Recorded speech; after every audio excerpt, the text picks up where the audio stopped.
Henker que vive duas vezes. Capítulo 373. Skywings, 11.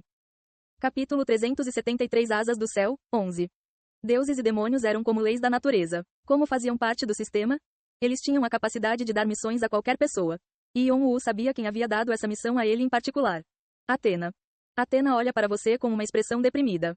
Depois de descobrir a verdade sobre Jeong-Woo, Athena ficou quieta e pairou ao redor dele com um olhar melancólico. Foi porque ela se desculpou ou ela tinha algo a dizer. Ele não sabia o que ela estava pensando, mas tinha certeza de uma coisa. Que ela se importava com ele e com seu irmão. Ela lhe deu essa missão porque sabia que Poseidon e os outros estavam atrás dele e queria avisá-lo. Quanto mais o Olimpo se aproximasse do Tártaro, mais pressão Poseidon e os outros criariam.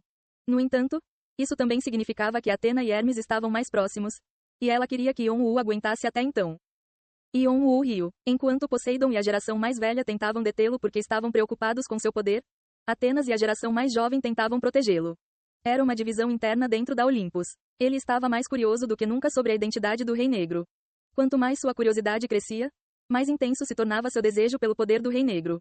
Se era um poder que até mesmo os grandes seres do Olimpo temiam, então mais razão ele tinha para tê-lo. Eu tenho que assumir esse poder. Kan. Yon-Woo virou-se para seu amigo. Uma expressão questionadora apareceu no rosto de Kan. Sem outra palavra, Yon-Woo compartilhou a janela da missão com Kan. Depois de ler a descrição, Kan enrijeceu e olhou carrancudo para a festa de Panete. Então, ele se voltou para Yon-Woo com um rosto inexpressivo.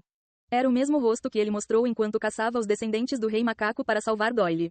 Embora ele fosse amigável em circunstâncias normais, aquele comportamento relaxado se dissolvia diante de um inimigo.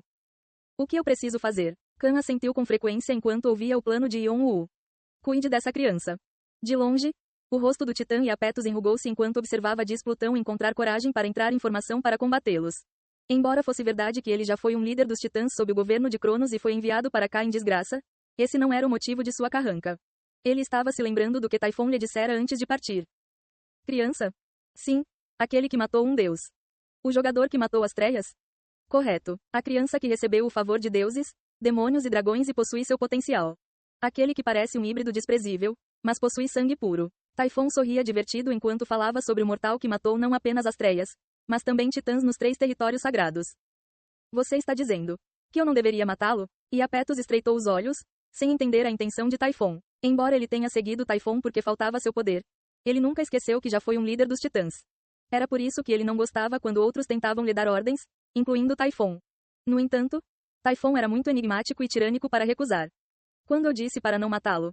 Então, estou dizendo que você deveria observá-lo. Se ele for inútil, mate-o, ou se ele for digno, engula-o. Se ele for demais, fuja. Fugir, e Iapetus se sentiu injustiçado. Mesmo estando preso no Tártaro sem a maior parte de seu antigo poder, ele era um ser superior que não podia ser comparado a idiotas humildes como as Treias ou Toae. Afinal, ele era um dos 12 titãs originais.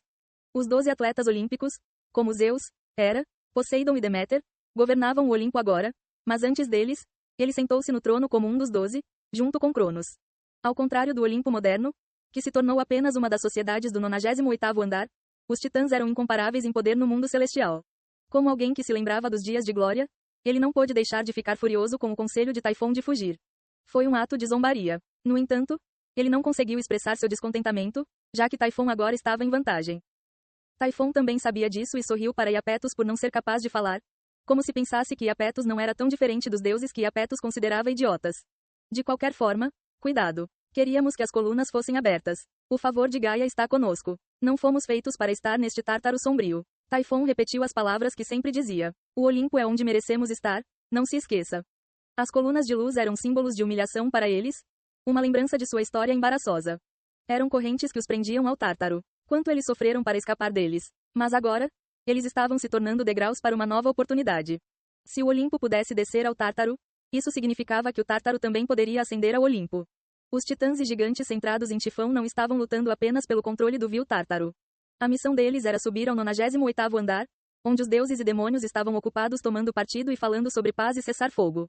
Eles realmente acreditavam que era possível assumir o controle da torre. Ao contrário dos seres que viviam em paz, eles sofreram na miséria durante milhares de anos no Tártaro. Além disso, a morte de Cronos o seguiu como uma bênção. Nosso irmão, Cronos, por favor, cuide de nós mesmo na morte. E Iapetus murmurou uma pequena oração ao corpo de Cronos, que jazia atrás deles como uma montanha. Era uma pequena cerimônia que os titãs sempre realizavam antes de irem para a batalha, Um sinal de respeito ao seu irmão de sangue e ao Deus de todos os deuses. Só então, Iapetus levantou a cabeça, sentindo algo correndo em sua direção. Um projétil preto cortava o céu vermelho. Vá embora. Parecia que não iria parar por nada. Iapetus franziu a testa. Foi o mesmo projétil que derrubou as Treias com um único golpe. Ele estava descontente por estar sendo atacado da mesma maneira. Com uma carranca, ele direcionou seu poder para sua mão, e a energia negra encheu sua palma. O poder de Cronos que ele havia armazenado em seu corpo. Ele conseguiu recuperar uma fração de sua antiga habilidade ao liberar a energia.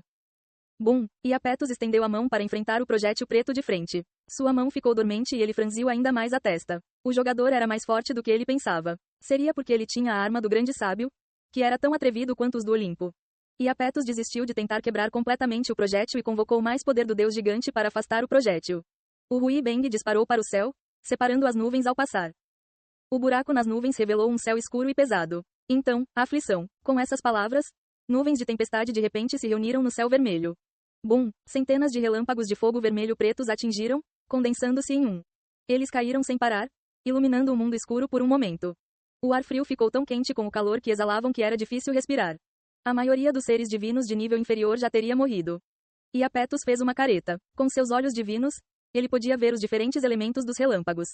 Inimigo designado, difusão de explosão e contágio de maldição, todos esses poderes. E o poder do Rei Azura? Vocês, idiotas, devem estar loucos.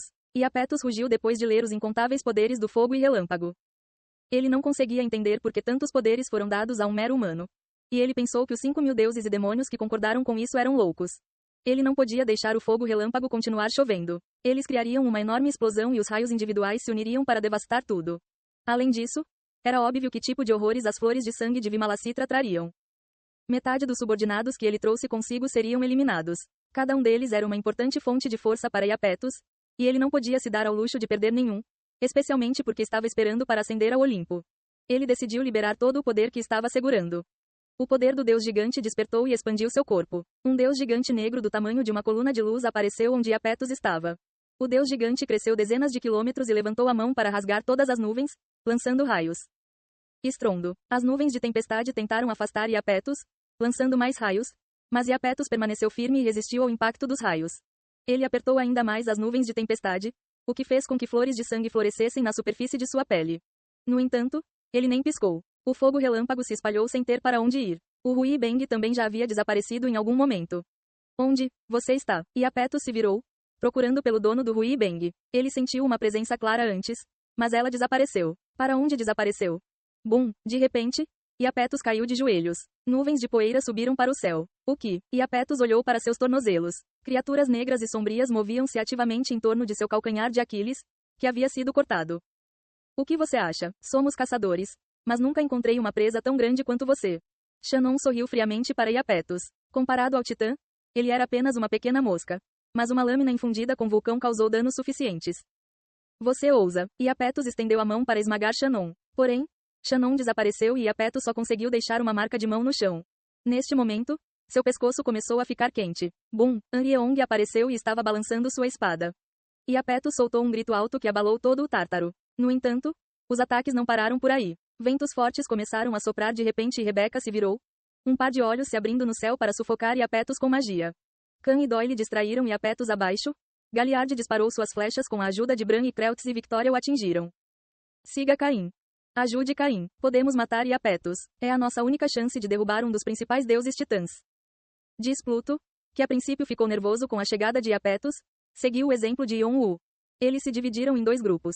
Um para cuidar dos subordinados de Iapetus e outro para proteger o grupo de Yon-Wu.